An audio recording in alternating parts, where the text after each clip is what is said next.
Hello everyone, and welcome back to another episode here on the Hermitcraft server. That was pretty spectacular, right? Doc's Enderpearl launcher launching us up into the Enderpearl shop, where we can buy... Where's the price? There it is. It's floating in the sky. 16 pearls for a diamond. Pretty good deal. I'm going to take myself a stack of those Enderpearls and fly on back down over the shopping area of this season of Hermitcraft. It's looking glorious. It has, of course, been pranked. If you didn't catch the last episode... Oh, those Concord Vexians, they have been up to their usual shenanigans, trying to anger everyone in sight. But we will not be angered. In fact, I kind of like the fact that this is all a little bit different for now. I think we're going to keep these pranks until the end of the spooky month. We'll change our skin, we'll rid this area of all the shenanigans they've been up to. But anyway, in this episode we are going to be working on our building here, which is for the new shop, which we are actually going to start setting up in this episode, potentially opening it for business. But I fly up to the roof here first of all to show you that I have placed down buttons on top of all of these blocks. I actually started off by putting down redstone, doing that on a live stream, and someone pointed out we can use buttons and have them the same material as the block below. Now, why would we use buttons? It's because the game considers it a redstone block and therefore a mob won't be able to spawn on it. Mobs also aren't able to spawn on slabs. And then down here we've got stone pressure plates going across these bits. So that means that our roof is now spawn proof. I have also modified this little bit right here. It used to go all the way up, look very pointy and kind of odd. We've also chucked in some cobblestone walls around the place, and I've been tidying up the look of the outside of the building. There is still just such a long way to go with all of this though, and what I'd like to start doing now is working on the interiors and figuring out how we're going to turn this place into an actual functioning shop. So my friends, what is it that we're going to be selling? It involves kelp, it involves cactus, and if you've been watching the showcase and tutorial videos I've been posting over the last month or so on my channel, you'll probably know exactly what we're going to do. But if you don't, let me bring you up to speed. It's really simple. Furnaces, they store XP. However, they store XP for every item that they've smelted in 1.13.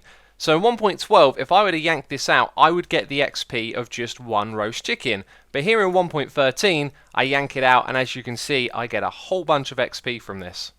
And that, my friends, is what we shall sell, XP on demand. However, you'll notice these item frames indicate different items. That's because there's enough XP stored in each of these to actually repair the entirety of that item. So we're going to sell a specific amount of XP that can then be delivered to the player on demand. So they can visit our shop, they can buy some repairs and get their tools repaired instantaneously just by taking items out of these furnaces.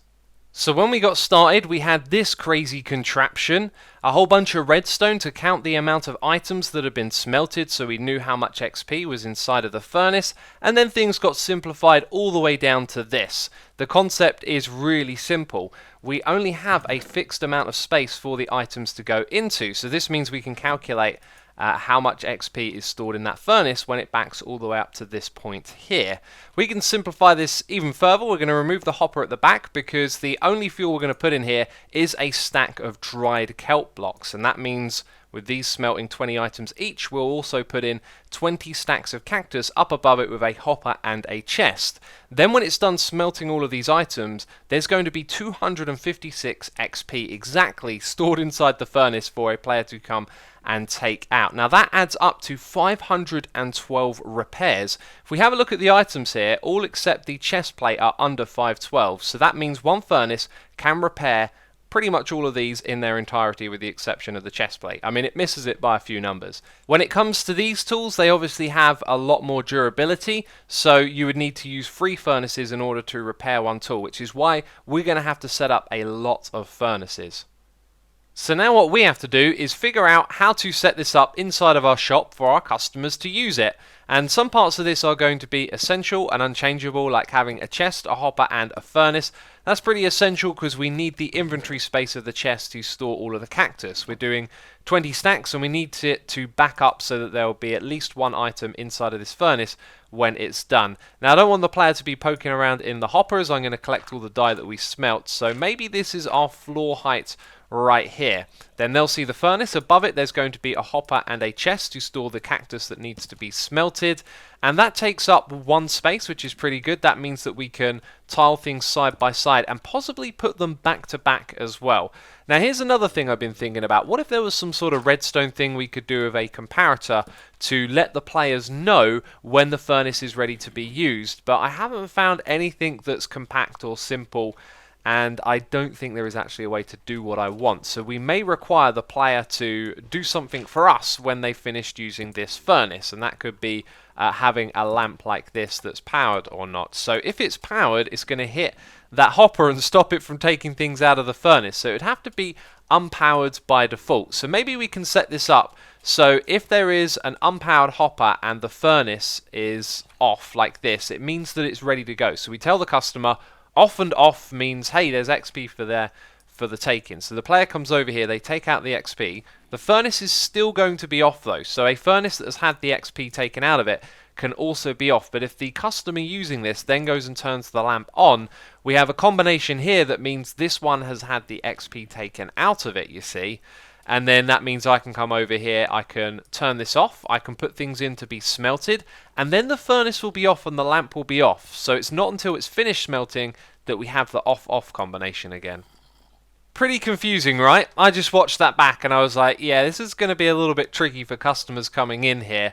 So I refined the layout a little bit because I wanted it to look nicer when you interact with it, and then that gave me an idea that we could use pistons instead of lamps. So over here I've got it set up so that you can press a button and push a block in front of the furnace, which would then invalidate it from being used, right? So it's going to have two states. It's going to have off, meaning it's ready, or it's going to be on, meaning it's currently smelting. But once the player's used it, if they press the button here, it then blocks the furnace, which indicates to me that I should come over here and get this thing going again and put the block down below. Now, as you saw there, it left a gap where the hopper is, but the thing is, a piston can push more than one block. So what if we were to have our piston one block lower like this, and if I could find a way to power that, I think a note block might do this. It'll pass on the update to the piston, which is powered diagonally by this block. So it needs an update. And yes, that works. I reckon that might just be the way we're going to do this. My inventory has become an absolute mess because I've been trying all sorts of different blocks on the inside, and if there's one thing I don't like, it's a disorganized inventory. While we're out here though, I wanted to mention this right here is going to one day become the Hermitcraft airport. I mean, how cool is that? I think that's a perfect build to have right next to this massive crazy building that we're putting together right here, and we're trying to figure out the interiors at the moment. I'm both trying to figure out what the layout of this place is going to be, as well as the build palette. So over on this side, I've been trying different materials over here. We've got, bricks and quartz, and most of these combinations look all right. These bone blocks are especially nice, but they don't look good opposite from the granite. And after playing around with this, I sort of settled my mind on having a sandstone floor with granite opposite to it, but I felt of all the different materials here, it wasn't quite working. So over on the opposite side, where I started off with putting clay on the floor, I played around with some different wood materials. We got the ones from the roof, and then I thought the achacha wood would look really good in here. It's a nice orange which matches the granite, and I think it complements the sandstone as well. So this is probably what we're going to go with. And as I so often do, I've kind of changed my mind maybe. I think I actually like having the path block in here. It's just not as bright. And then we can use the sandstone for the step up. I actually think that's what we're going to go with. And I've been umming and ahhing over the layout as well. There's so many different ways that you could spin things and make it work, and maybe things could be more compact in this area, which is something that I've been worrying about, because I wanted to have these things back to back as the redstone wouldn't interfere and you could have it side by side, so I could effectively mirror that in the opposite direction going over here. But then we also need a staircase that goes down and meets up with this bit here. So I think what we're going to do for space is take advantage of this basement area and have a path that kind of goes around, maybe in a loop, and creates a big area in which to have lots and lots of these modules together, right? Another thing I've learned about the module is that you can actually access the chest from the bottom when you're resetting it, which is really good, because I was a little bit worried about how am I going to get to all of those things. What I want to do around here is cover all of these blocks up, right? I don't know if I'm going to do this with granite, but none of this will eventually be visible. So from the front, if someone's used it like this, I have to come over here and reset this. So I got to break that block, break this one, and then I can actually see the chest, which I also then need to go and clear all of the cactus dye out of, right? So that's quite convenient. When I've cleared it, I can do that, put in the things at the top, and put in the fuel here, and it's ready to go again. So this is actually kind of working out. But it's not a particularly space-efficient layout is what I'm worried about. I don't think we're going to have much room for anything up the top here, let alone a staircase to get up there. Speaking of which, I've managed to build one. So let's check out this facade over here, going with the red terracotta and also some sandstone with black glass there, looking pretty peculiar. Maybe that will change. But on the inside here, what I've been putting together is actually a staircase. So it starts here. We can see a little bit of sandstone. We'll probably use that to our advantage and create an arc here. And then this path is going to lead out into a garden area that we're going to have over here. But anyway, the staircase is on this side and things line up pretty well. Still kind of ironing out some bits here and there.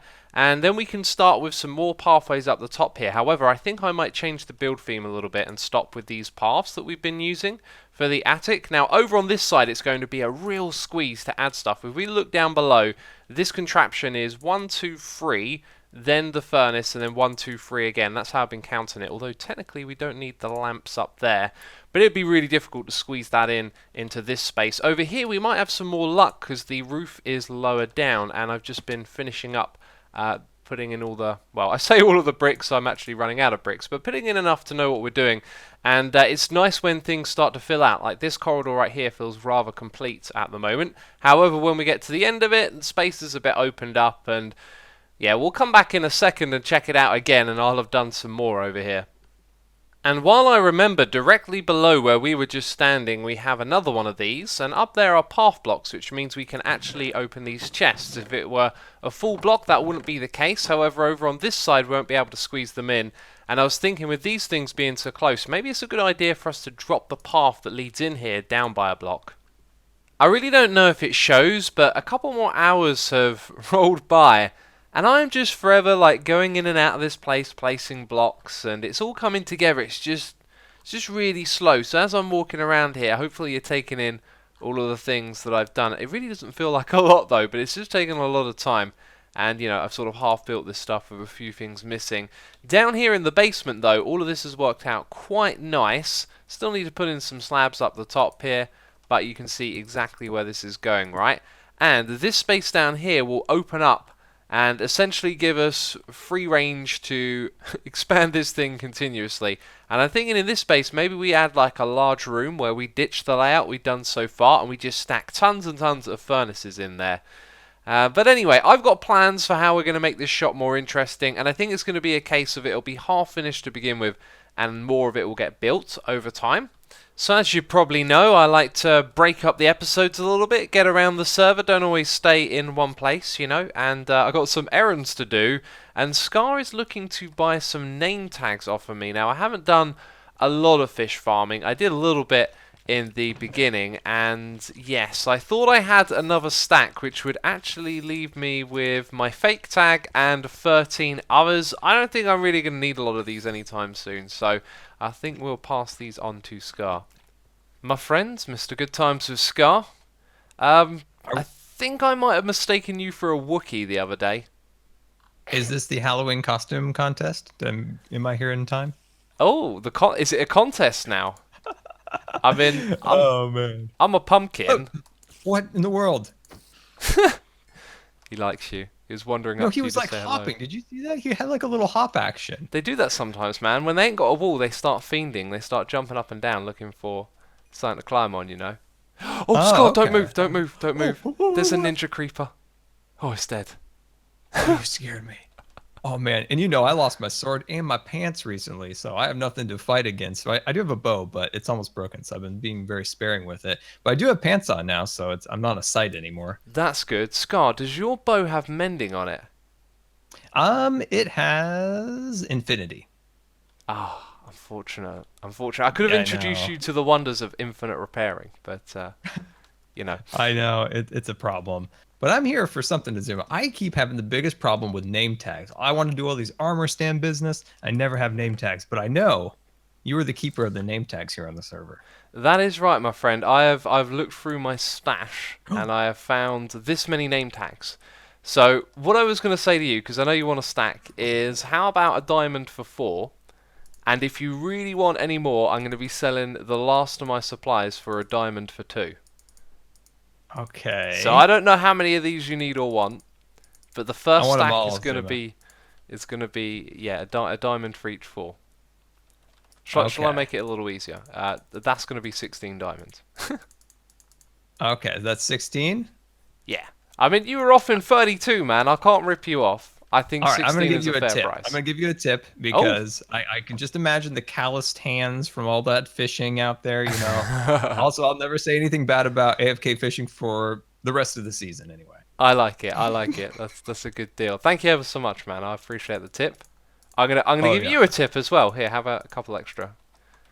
Oh man. Oh, look at that. Look at that. I have some rotten flesh if you'd like, but I don't know if I'm Oh, gonna rotted eat flesh. I'll give you a Yeah, diamond look for the rotted flesh. Oh, Oh, nice. wow, we were making What- deals today. What a deal. By the way, this building over here, it may look familiar. You may, in fact, think that you had built it because it is based on your buildings. It is. I know It's a it skyscraper. looks really good. I can see a little skyscraper influence, but you put your own like take on it. It looks really cool. Can I point out something that's my favorite thing? One of my absolute favorite things on the server right now Sure. is this piping. Ah, it's great, isn't it? It's actually functional as well.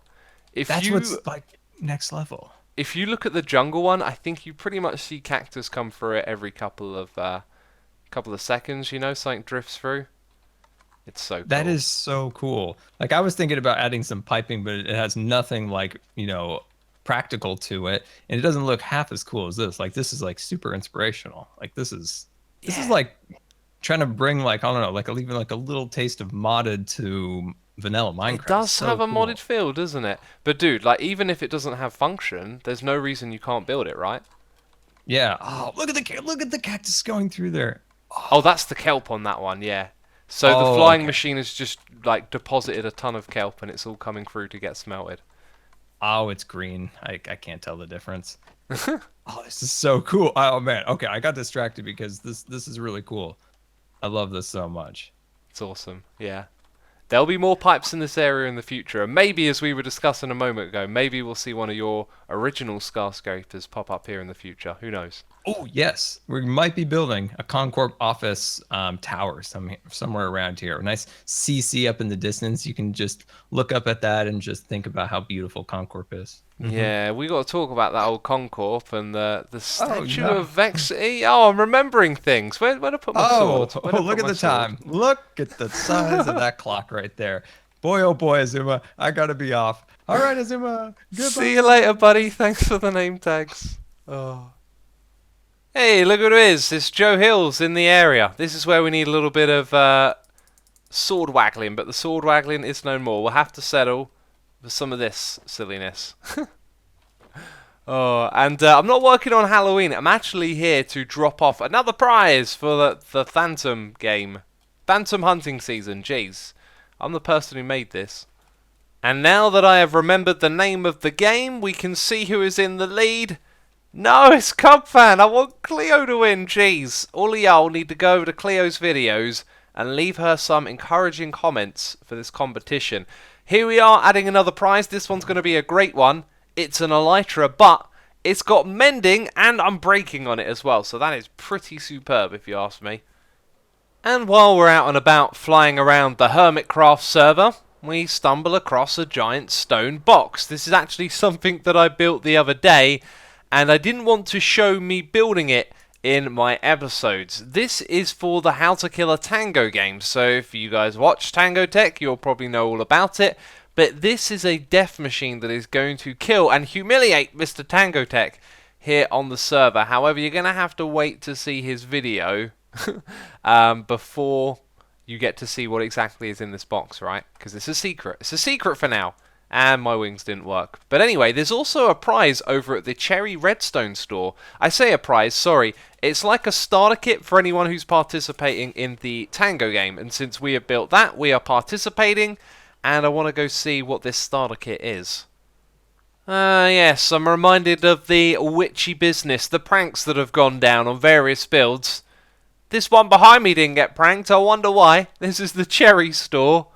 And here is where we can get our Redstone Box. It actually just says it over here. RIP, Kill Tango Events sponsored Redstone Box. So I believe as our participant, we can come over here and claim one of these. This looks good. Kill Tango sponsored by Cherry.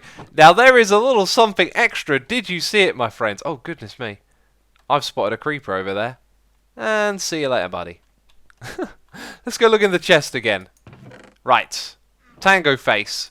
This is literally Tango's grave. I can't believe it. That's so funny. 1 box per contestant. Let's check it out and see what's inside. See if there's anything for our shop that we're building over here. We need pistons. Yep, we got those. We need hoppers. Unfortunately, none of those. Anyway, this is a really nice little kit of things. Oh, there's some cobwebs in there as well.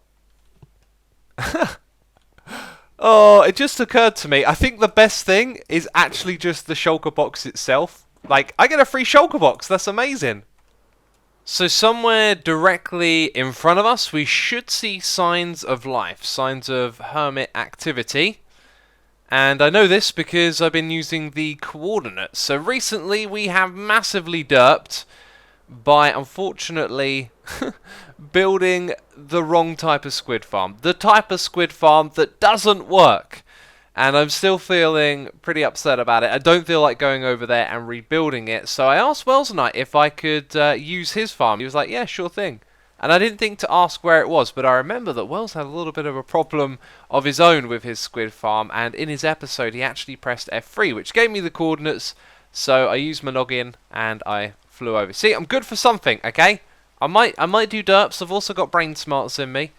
And we found this squid farm over here, which we are allowed to use. So I'm guessing somewhere down there, there's going to be a collection area. I want to go look at that so I don't steal any ink sacks he's already got. And I believe that might just be the AFK box, although it looks a little bit close to the farm. We need to be at least 24 blocks away from it. Turns out this box in the sky is exactly 24 blocks away from the nearest part of the squid farm. So that means that most of it will be even further away as well. And I got a good old AFK session in for quite a long time, overnight and then some. So let's go over here and see how much ink we have managed to get our hands on. Ladies and gentlemen, remember that a stack of this is 3 diamonds from False's shop. She was robbing me blind. So one ink sack up there. That's what I'm talking about. There's some ink sacks. Oh, look at that. Oh, 2 full chests. Oh, that's absolutely bonkers. Also, night is upon us. Gotta be careful. I need to grab my bed and sleep. Oh, there it is. Of course, there was also the hoppers behind the chest filled up with ink sacks as well. And I've managed to ram it into the free spaces in all of these chests so we can easily get them back to our base. And over here, if you remember earlier, I talked about how Wells pressed F3. You see all this stone? Well, he pressed F3 to show what biome this is. Look, a birch forest right in the middle of a river. That really sucks. That's so unfortunate. The way that it's generated. It's river around here, and then there's just a little blob right in the middle of the farm of birch forest. That really does suck. This thing probably would have produced like twice the amount if it wasn't for that. Kind of looks like Wells has got some plans for expansion over on this side as well. And so if I feel like maybe working on this farm, if he lets me, I might come over here and actually expand that with him, and hopefully we can like set up some sort of partnership. But anyway, I got a lot of ink from that, and we got to drop Wells off a gift in return. So for him letting us use the ink farm, I was thinking maybe I would give him a chest full of walls. However, what colour walls would he want? You know, usually you pick something related to what you're building, which is why some of these are more popular than others. Look, I haven't checked this in a while, but wow, we have sold quite a lot of different wall colours over here. So maybe a coupon, I don't know. Leave a comment down below with your thoughts, and I will get that over to Wells. As of right now, though, I'm going to count up all of the profits we've made here. And we have made a whopping 55 diamonds, which is fantastic. That brings us up to 633 for the season. Apparently 2 of these diamonds are from the HC recap. I don't know how that happened, but I appreciate it, guys. Maybe one from Zoy, one from Pixel Riffs, I don't know. Finally, we can get back to business, and I want this shop to be open, even though it's still under construction. So over here it says still under construction but open for business. And to grab your attention straight away, a little squid man is clearly pointing to this that says walk to the Guardians. Now there may be a little bit of a problem here, is that the player's excited and they decide to run up the staircase, but as you saw right there, you should be able to see the Guardian first, and hopefully it's obvious. We have two Guardians down here, and notice how they are mirrored from one another, although this guy's arms are slightly back. I might try and adjust that at some point. You see, it's impossible to get the shield onto the other hand of an armor stand, so what I actually did here was rotated its head back 180 degrees, and then rotated the whole thing 180, so this was on the opposite side. And it's kind of like they got parallel shields. It looks pretty cool. It needs a little bit of adjusting. But over here you can see it says instructions, and we're going to have a book on either side that the player can take out, and it'll explain how to use the shop. Now down from this side, because remember we have two entrances, we've got the same sign over here, we've got the little squid man pointing to this bit, and I think you need this in order to see that one, right? Because you might instinctively go over here. However, what I was going to do was actually cordon this off and put a out of, in construction, out of business sign on that bit. So you will get led over here from either direction, which is pretty cool. So next thing we got to do is make up the book explaining how to use this. And I've also asked the hermits what they think was fair and come up with what I think is a decent price. We're going to use a token system for this. So for 1 diamond, you can get 5 repair tokens. And remember that 3 of these tokens would be enough to repair a pickaxe from, pretty much dead all the way up to full. However, if you've got something like this, the axe would probably only need 1 token to get fully repaired. So you buy 5 at a time for 1 diamond from this chest, and notice how the name has these lines in it. That's kind of like my authenticity stripe. So if I go over here and try and do that again, what I did is I held down Alt and pressed some keys on the number pad, like I'm going to go 789523, bam, and we get 2 exclamation marks that are smaller. Right, I'll just type in some random numbers. It can actually be a little bit tricky to find some codes that work. Sometimes you just get letters, sometimes you get something more interesting, but I'm basically hitting random numbers on the number pad. Anyway, the idea here is to add something in that makes it difficult to, recreate them, the tokens, but I'm not suggesting the hermits would do anything like that. It's just cool to have that, something that makes it a little bit more unique. So all we got to do is put a book on either side. I'm going to sign and copy this one in a moment. Welcome, Hermit, to the Instant Repair Shop. Our furnaces store XP ready for you to extract and repair your mending tools instantly. Each furnace has 256 XP, which repairs 512 durability on items with mending. To get the XP, you simply take the item from the furnace. When doing this, be sure you are holding the item in need of repair. You must also remove any armor/offhand items with mending, or the XP will be split. After receiving the XP, please press the button on the floor and deposit a repair token into the used tokens chest. The tokens can be purchased 5 for a diamond from the neighbouring buy tokens chest. Last of all, you can only use an unlit furnace. If the furnace is smelting, it is not ready to deliver XP. Please leave lit furnaces alone. Thank you for your business. Any questions, ask Xisuma. Thanks. We, my friends, need a little bit of cactus dye to finish the setup over here. Look at all these chest monsters. Man, I got so many of them, and I got some new ones over here because we are going to need some kelp for all the smelting. And of course we've got loads of cactus, ridiculous amounts of cactus. So to finish this setting up, what we actually need to do is put cactus dye inside the bottom chest. So if we're going to come over here and reset one of these furnaces, it's going to look like this. We're going to rip out these blocks, which gives us access to the chest at the bottom. And when we take out the cactus dye, what we've got to remember to do is put one in like that, because we're going to put exactly 20 stacks of cactus in the top, 1 stack of kelp blocks to smelt all of them, and then we're going to have a limited amount of space to store them. So we've got 15 slots right here, plus 5, which means when they fill up, because of that one right there, we're going to have 1 left here for the player to take out. My friends, if you have enjoyed this extra long episode of Hermitcraft, then please do leave a like. It does make a difference here on YouTube, and it's good for, me to remind that from time to time. Feels like now is a good moment because it's just dawned on me how much effort has gone into this video. It's been crazy, and as you can see, all of the furnaces are smelting, but here's the thing.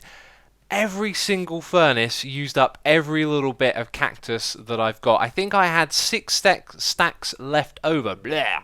So from all of those blocks that you saw over there, it's all gone into the system. And if I go up the top here, all of those boxes are actually squeezed into this chest. Do you know what word I like? Squoze. All of the boxes are squozed into this chest up here.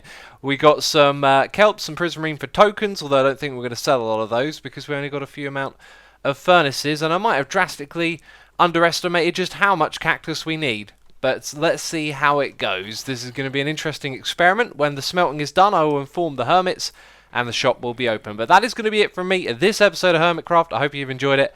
Thank you as always for the support, and I'll see you soon with another one. Bye bye.